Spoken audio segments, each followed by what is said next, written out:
Hello दोस्तों। दोस्तों, आज हम सीखने वाले हैं संस्कृत का एक ऐसा श्लोक जो कि गणेश जी पर निर्भर है। ये श्लोक जो है वो गणेश जी की स्तुति के लिए बनाया गया है। वो श्लोक हमारे पढ़ने में भी आता है, वक्रतुंड महाकाय सूर्यकोटि समप्रभ निर्विघ्नं कुरु मे देव सर्व कार्येषु सर्वदा। ओके, ये जो श्लोक है, ये जो गणपति भगवान की जो स्तुति है, इस पर हम इंग्लिश में ट्रांसलेशन करने वाले हैं और इसका मैं वर्ड बाय वर्ड आपको इंग्लिश ग्रामर सिखाने वाला हूं। तो दोस्तों, आइए हमारा सफर शुरू करते हैं। ये श्लोक जो है वक्रतुंड महाकाय, इसका इंग्लिश में ट्रांसलेशन करने से और इसका वर्ड बाय वर्ड ग्रामर सीखने का।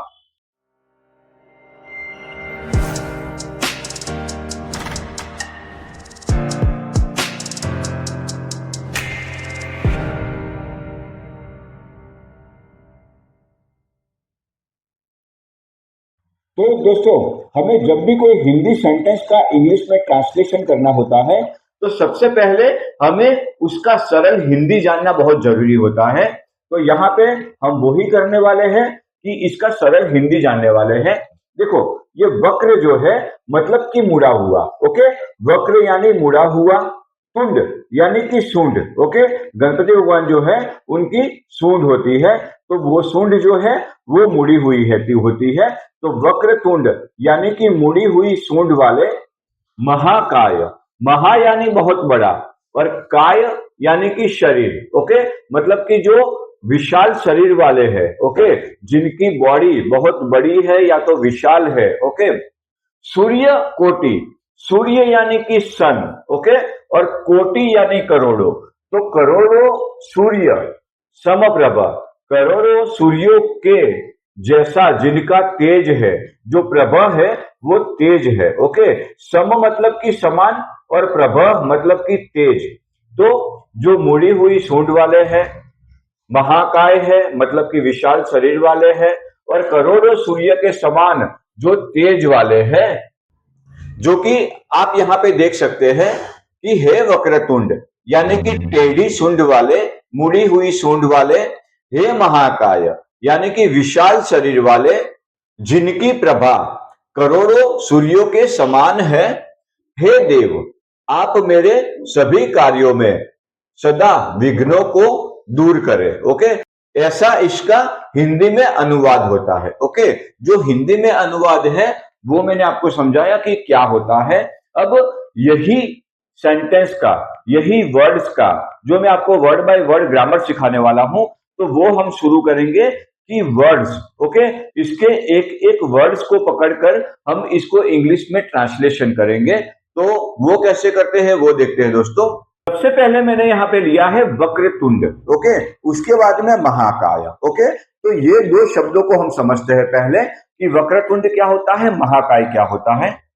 वक्रतुंड मतलब कि one who has a curved trunk, ऐसा कोई जिसके पास मुड़ी हुई सूंड है। ओके, तो ये वक्रतुंड है, उसका वर्ड बाय वर्ड मीनिंग क्या होगा कि वक्र यानी कि कर्व्ड या तो बैंड, मतलब कि मुड़ा हुआ। ओके, और तुंड जो होता है उसका मतलब होता है ट्रंक यानी कि सूंड। ओके, तो कर्व ट्रंक यानी कि वन लॉर्ड गणेशा, वन मतलब क्या कि कोई एक, तो यहाँ लॉर्ड गणेश कि जिनके पास मुड़ी हुई सूंड है। ओके, तो वक्र और तुंड मतलब कि मुड़ी हुई सूंड।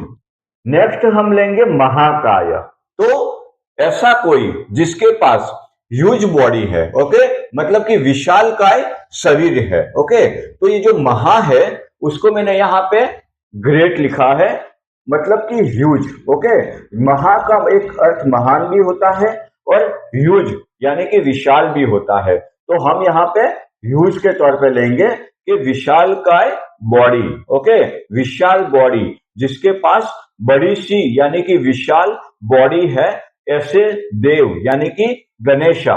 वक्रतुंड और महाकाय, महा मतलब ह्यूज, काय मतलब बॉडी। सूर्य कोटि। ओके, अभी इसमें से हम दो शब्द को अलग करेंगे कि सूर्य मतलब कि सन। ओके, और कोटि, कोटि मतलब कि करोड़। ओके, जिसको करोड़ भी बोलते हैं। हम इसको अंकों में तोले तो ये 10 मिलियंस भी होते हैं। ओके, कि सूर्य कोटि मतलब कि सूर्य और कोटि, तो करोड्स ऑफ सन मतलब कि करोड़ों सूर्य जितना जिसमें तेज है, ऐसा हमें बताना है। ओके, करोड़ों सूर्य के समान जिसमें तेज है, उसके लिए मैंने एक शब्द यूज किया है समप्रभ। दोस्तों समप्रभ, ओके, तो समप्रभ का मतलब मैंने यहाँ पे क्या लिया है, which radians equals to, okay, radians मतलब कि तेज या तो प्रभा, ओके, तो जिसकी रेडियंस इक्वल्स टू मतलब किसके इक्वल्स में है, करोड़ों सूर्य के इक्वल्स में है, तो सम मतलब कि समान, ओके, इक्वल टू, ओके, सम मतलब कि समान, और प्रभः, प्रभः मतलब कि रेडियंस या तो ब्राइटनेस, ओके, जिसको बोलते हैं तेज। तो निर्विघ्नम, ओके, अब ये निर्विघ्नम क्या है कि इसमें से दो शब्द मैंने लिए हैं, निर और विघ्न, ओके, ये दोनों को मिलके बनता है एक शब्द निर्विघ्नम, यानी कि विदाउट ऑब्स्टेकल्स, ओके, मतलब कि ऐसा कोई काम जिसमें कोई भी विघ्न ना आए, तो निर मतलब विदाउट, विघ्न यानी ऑब्स्टेकल्स, कि विघ्नों के बिना हमारे जितने भी काम है वो पार करे, उसकी हम विनती करते हैं। तो निर्विघ्नम यानी निर मतलब विदाउट, विघ्न मतलब ऑब्स्टेकल्स। अभी दोस्तों कुरु, ओके, कुरु मतलब के कुछ करना, तो मैंने यहाँ पे लिखा है टू डू या तो टू मेक, ओके, तो इसका मतलब होता है कि please do, okay, please do क्या करना है, क्या कुरु मतलब कौन सा कुरु, कि तुम ऐसा कुछ काम करो कि हमारे काम जो है निर्विघ्न पूरे हो जाए।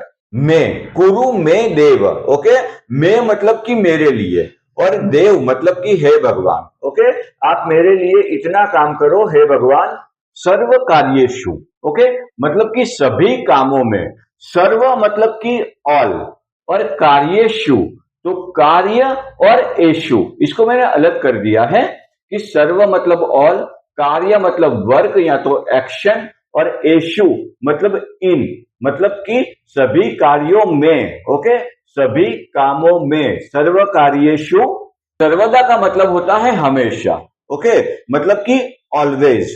तो हे देव, आप मेरे सभी कामों में हमेशा ऐसी दृष्टि बनाए रखना कि हमारे जो काम है वो निर्विघ्न फिनिश हो जाए, निर्विघ्न पूरे हो जाए।